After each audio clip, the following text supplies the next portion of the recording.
अल्लाह रब्बुल इज़्ज़त ने हर उम्मत और कौम को किसी फितना और आजमाइश में हमेशा मुब्तला किया है, जिसकी खबर पैगंबरों ने अपने अक़वाम को दी है। उम्मत मुहम्मदिया के लिए एक बड़ी आजमाइश वहशी और दरिंदा सिफत कौम के खुरूज की शक्ल में लिख दी गई है, जिसके वक़ूफ़ पज़ीर होने में कोई शक नहीं कि आखिरी नबी मोहम्मद सल्लल्लाहु अलैहि वसल्लम ने अहादीस मुबारका में इस फितना की खबर निहायत ही वज़ाहत के साथ दी है। इस वहशी कौम का नाम याजूज माजूज है। ये वो कौम है जिसकी पेशन गोई न सिर्फ नबी सल्लल्लाहु अलैहि वसल्लम ने की, बल्कि तौरात और इंजील में भी इस कौम का जिक्र मिलता है, जिसे गोग एंड मैगोग कहा गया है। दरअसल याजूज माजूज हज़रत नूह अलैहिस्सलाम के तीसरे बेटे याफिज की औलाद में से हैं। ये लोग शुमाल मशरकी एशिया में ज़िंदगी बसर किया करते थे और अपने इर्द गिर्द के इलाकों पर हमेशा वहशियाना हमला किया करते थे। उनकी आबादी चीन से मगरिब में तुर्किस्तान तक फैली हुई थी। रिवायतों में आता है कि याजूज माजूज बनी आदम में से हैं और अगर इन्हें पूरी दुनिया में छोड़ दिया जाए तो तबाही मचा देंगे और लोगों की मईशत तबाह कर डालेंगे। उनमें से हर कोई आदमी उस वक्त तक नहीं मरता जब तक अपनी 1000 या उससे ज़्यादा औलादें न देख लें। इनके चेहरे तेहबते ढाल की तरह हैं। ये लोग लंबे कद काठ के हैं जो सनोबर की दरख्त की मानिंद है। उनमें सबसे लंबा शख्स 3 बालिश्त का होता है।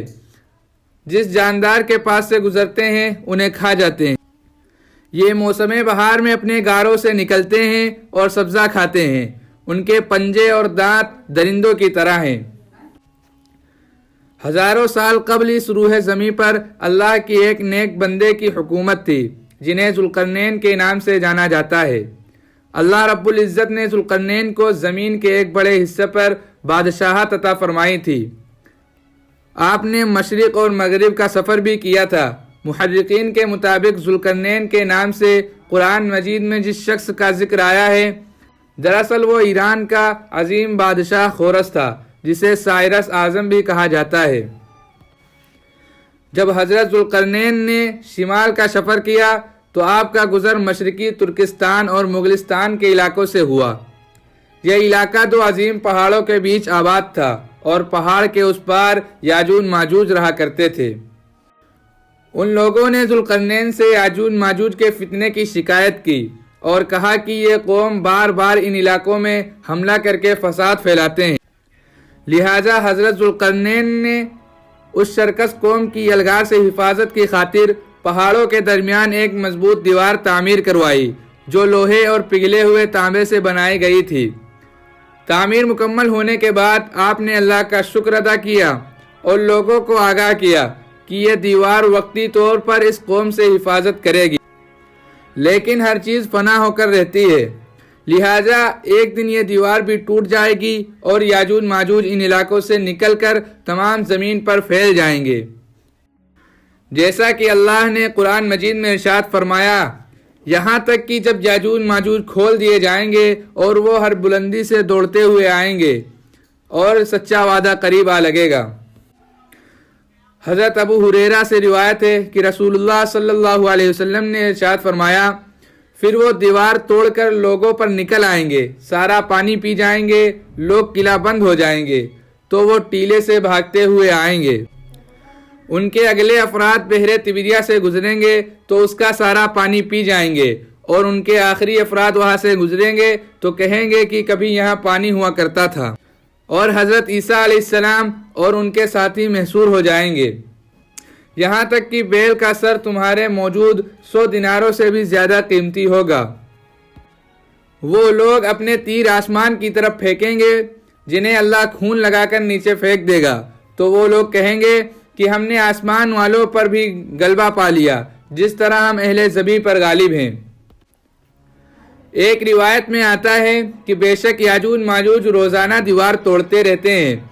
जब वो मुकम्मल टूटने के करीब होती है तो उन्हें सूरज की शुआएं नज़र आती हैं। इतने में उनका बड़ा कहता है कि चलो बाकी कल तोड़ेंगे, तो अगले दिन अल्लाह उस दीवार को पहले से भी मजबूत बना देता है।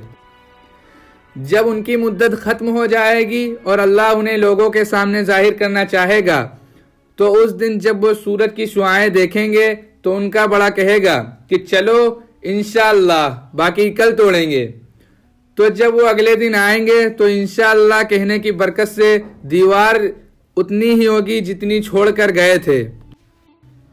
यूं वो बाकी की दीवार तोड़कर बाहर आ जाएंगे। दीवार तोड़ने के बाद ये ज़मीन में खूब कत्लो गारत करेंगे। ये सब क़यामत के करीब होगा। हज़रत ईसा अलैहिस्सलाम उनके लिए हलाकत की दुआ फरमाएंगे तो अल्लाह उनकी गर्दनों में एक किस्म के कीड़े पैदा फरमाएगा जिससे ये फ़ौरन मर जाएंगे। रूह ज़मीं पर इनकी लाशों की बदबू फैल जाएगी। फिर अल्लाह एक किस्म के परिंदों को भेजेगा जो इनकी लाशों को उठाकर जहां खुदा चाहेगा फेंक आएंगे। तो यूं याजूज माजूज का खात्मा हो जाएगा।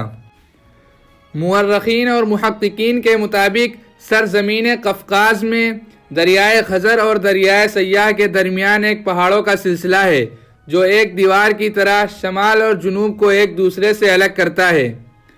इसमें एक दीवार की तरह का दर्रा भी मौजूद है जो मशहूर दर्रा दारियाल है।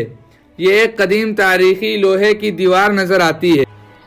इस बिना पर बहुत से लोगों का नज़रिया है कि दीवार जुल्करनैन यही है, जबकि कुछ मुअर्रिखीन दीवार चीन और दीवार तरमस को दीवार जुल्करनैन मानते हैं।